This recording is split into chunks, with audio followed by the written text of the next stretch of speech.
This is the first time in India that the Prime Minister is giving assurance to a city that the government of India is going to monitor the development of the city. And വർഗീയ ഇംഗ്ലീഷോ? ശിവൻകുട്ടിയണ്ണോ ദാ ഓടി വായോ, നമുക്ക് മനസ്സിലാകാത്ത വർഗീയ English പറഞ്ഞുകൊണ്ട് പിന്നെയും കേരളത്തിലെ ജനങ്ങളെ തെറ്റിദ്ധരിപ്പിക്കാൻ വേണ്ടി പുതിയ തിരുവനന്തപുരം മേയർ വന്നിരിക്കുന്നേ. ആഹാ, ഇപ്പൊ കിട്ടും, നോക്കോ. Main challenges that you're foreseeing as a mayor of Tirunelveli in the coming days? To solve the basic problems for our waste management system and the stray dogs issues and the flood issue. ഇങ്ങനത്തെ ബൂർഷ വർഗീയ English ഒന്നും ഇവിടെ ആർക്കും കേൾക്കണ്ട. ഇവിടെ അതൊന്നും കേട്ട് പരിചയവും ഇല്ല. എന്താ പറഞ്ഞതെന്ന് ഇപ്പം മനസ്സിലായിരുന്നെങ്കിൽ അണ്ണൻ മറുപടി തന്നേനെ, അല്ലേ ശിവൻകുട്ടി അണ്ണ? പ്രപഞ്ചത്തിലെ തന്നെ ഏറ്റവും പ്രായം കുറഞ്ഞ ഇംഗ്ലീഷ് അത് മതി ഇവിടെ. അതാണ് ഇവിടുത്തെ ജനകീയ ഇംഗ്ലീഷ്. അത് മാത്രമേ സഖാക്കൾ അംഗീകരിക്കുകയുള്ളൂ, അത് മാത്രമേ അവർ കേൾക്കുള്ളൂ. All people to I can only talk like after. പാവപ്പെട്ട ജനങ്ങൾക്ക് വേണ്ടി എങ്ങനെയാണ് ഇംഗ്ലീഷ് ഉപയോഗിക്കേണ്ടതെന്ന് ഞങ്ങളുടെ റഹീമണ്ണനെ, ഞങ്ങളുടെ ശിവൻകുട്ടിയണ്ണനെ, ഞങ്ങളുടെ ഊട്ടി ചേച്ചിയും പിന്നെ ഞങ്ങളുടെ ബിന്ദു ചേച്ചിയൊക്കെ കണ്ടു പഠിക്കണം. Meetings kilometers and kilometers. Wherever I go, I take my house in my head. വർഗീയ ഇംഗ്ലീഷും കൊണ്ട് ഇറങ്ങിയിരിക്കുന്നു. ഒരു വക പിടികിട്ടുന്നില്ല അന്തങ്ങൾക്ക്. He explained before the people that spiritual tourism, there is a lot of opportunities to enter in spiritual tourism, medical tourism, the Viഴിഞ്ഞം Port development, IT sector. ധൈര്യം ഉണ്ടെങ്കിൽ ഇപ്പൊ പറഞ്ഞത് രാജേഷിനൊന്ന് മലയാളത്തിൽ പറഞ്ഞേ. അപ്പൊ അറിയാം ഞങ്ങളുടെ ആർഷോ ഉൾപ്പെടെയുള്ള നേതാക്കന്മാർ നല്ല ലെവലിലുള്ള മറുപടി തരുന്നത്. ഞാൻ അർഷയുടെ പേരെടുത്ത് വിളിച്ച് അർഷയുടെ അടുത്ത് കംപ്ലൈന്റ് പറയുന്ന സമയത്ത്, കാരണം അർഷ ലീഡർഷിപ്പ് ആണ്, നിങ്ങൾ ഇത് ചെയ്യരുത് എന്ന് പറയുന്ന സമയത്ത് അർഷ എന്നെ പോടി പൂ മോളെ എന്നാണ് വിളിച്ചത്. There must be shelters in every local body, so we will go through that activities. ഞങ്ങളുടെ ഊട്ടി ചേച്ചിയെ വെറുതെ താരതമ്യം ചേച്ചി പറയാൻ വേണ്ടിയിട്ട് ഇംഗ്ലീഷും കൊണ്ട് ഇറങ്ങിയിരിക്കുന്നു. എന്തായിരുന്നു ഊട്ടി ചേച്ചിക്ക് ഒരു കുഴപ്പം? ഇംഗ്ലീഷ്, കണക്കിന് കണക്ക, പിന്നെ ഭരണത്തിന് ഭരണം, സമ്മാനത്തിന് സമ്മാനം, തലക്കനത്തിന് തലക്കനം. അങ്ങനെ ഒരു മേയർക്ക് വേണ്ട എല്ലാ ആഭരണങ്ങളും ഒന്നിച്ചു കിട്ടിയ, ഇതുപോലെ ഒത്തു കിട്ടിയ ഒരു മേയറെ തിരുവനന്തപുരം കോർപ്പറേഷൻ കണ്ടിട്ടുണ്ടോ ഇതുവരെ? ജനങ്ങളുടെ കഷ്ടകാലം. റിയാസ് മന്ത്രി ഇതൊക്കെ കേൾക്കുന്നുണ്ടോ? ഇതെന്തോന്ന്, സൂര്യനെ വലം വയ്ക്കുന്ന ഭൂമിയോ?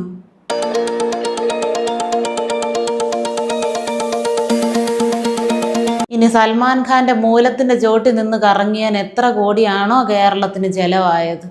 അതായത് ചുറ്റും ക്യാമറകൾ നിൽക്കുകയല്ലേ, ആരുടെ ഫോട്ടോയാണ് അടുത്ത ദിവസം മാധ്യമങ്ങളിൽ വരുന്നതെന്ന് അറിയില്ലല്ലോ. എവിടെ ഫോട്ടോ കിട്ടിയാലും അതിലെല്ലാം നമ്മുടെ മോന്തയും കിട്ടണം, അത്രയേ ഉള്ളു കാര്യം.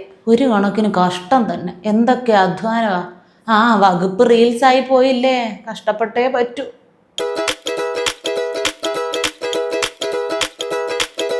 കഴിഞ്ഞ ദിവസം പിള്ളേർക്ക് കീ കൊടുക്കുന്ന ഒരു പാവയെ വാങ്ങിച്ചിട്ടുണ്ടല്ലോ, ഇതിൻ്റെ 7 അയലത്ത് വരത്തില്ലായിരുന്നു അതിൻ്റെ കറക്കം. കണ്ടു പഠിക്കണം.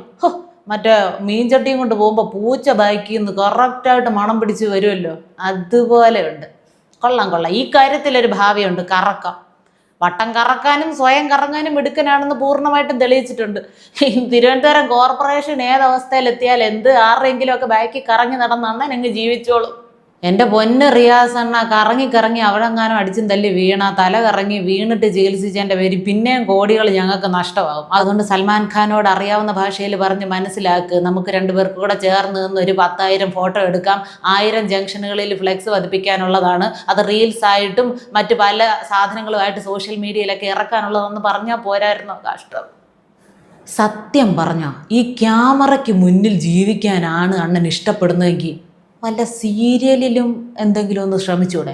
അതാകുമ്പോൾ 365 ദിവസം വർക്ക് കിട്ടും. ക്യാമറയുടെ മുന്നിൽ നിന്ന് മാറാൻ സമയം കാണത്തില്ല. അതിനെക്കുറിച്ച് ചിന്തിക്കണ. നമ്മുടെ റോഡുകളും പൊതുമരാമത്ത് വകുപ്പ് ഒന്ന് രക്ഷപ്പെടട്ടെ. അല്ലാതെ ഈ ക്ലോക്ക് ടവറിനെ വെറുതെ ഇങ്ങനെ ബാറ്ററി മാറ്റി സഹിച്ച് ജനങ്ങൾ. മറ്റേ സൽമാൻ ഖാൻ ഈ ബൈക്ക് റേസിങ്ങിൻ്റെ സംഭവത്തിന് എന്തോ കോഴിക്കോട് വന്നപ്പോഴുള്ളതല്ലേ ഇത്? ആ സ്പോർട്സ് മന്ത്രിയെ പോലും ആ പരിസരത്ത് അടുപ്പിച്ചില്ല. ഈ കണക്കിന് മെസ്സി വല്ലതും വന്നിരുന്നെങ്കിൽ കറങ്ങി അണ്ണൻ രൂപാട് വന്നേനല്ലാണ്. അഴിമതി ഭരണം കാഴ്ചവെക്കുമ്പോൾ എല്ലാവിധ പിന്തുണയും ഞങ്ങളുടെ ഭാഗത്തു നിന്നുകൊണ്ട് ഉണ്ടാകുമെന്ന് ഉറപ്പു നൽകിക്കൊണ്ട് ആദ്യമായിട്ടാ മൈക്കിന് മുന്നിൽ നിന്ന് ഒരു സഖാത്തി ഇങ്ങനെ സത്യമായിട്ട് വിളിച്ചു പറയുന്നത് കേട്ടോ.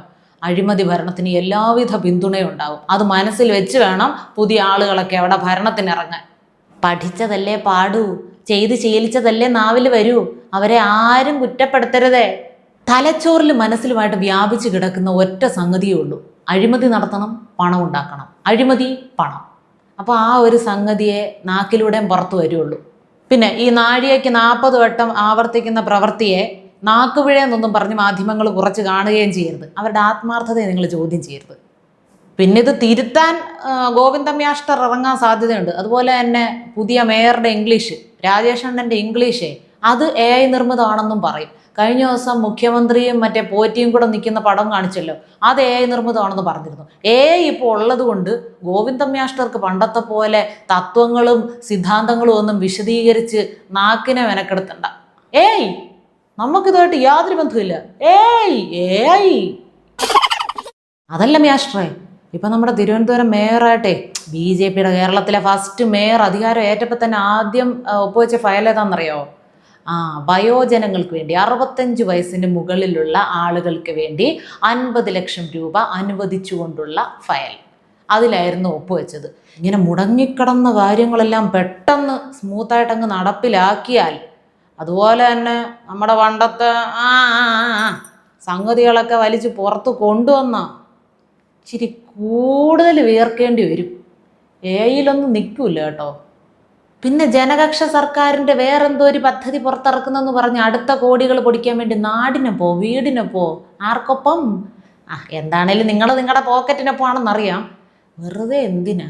ഓൾറെഡി എടുത്ത് തലേ വെച്ച സാധനങ്ങളെ എങ്ങനൊന്ന് താഴെ ഇറക്കി വെക്കുക എന്നുള്ള ഒരു നെട്ടോട്ടത്തിലാണ് നിങ്ങൾ. അത് മറക്കരുത്. അത് മറന്നുകൊണ്ട് പുതിയ വള്ളികൾ എടുത്ത് തലേ വെക്കാതിരിക്കുന്നതാണ് നല്ലത്.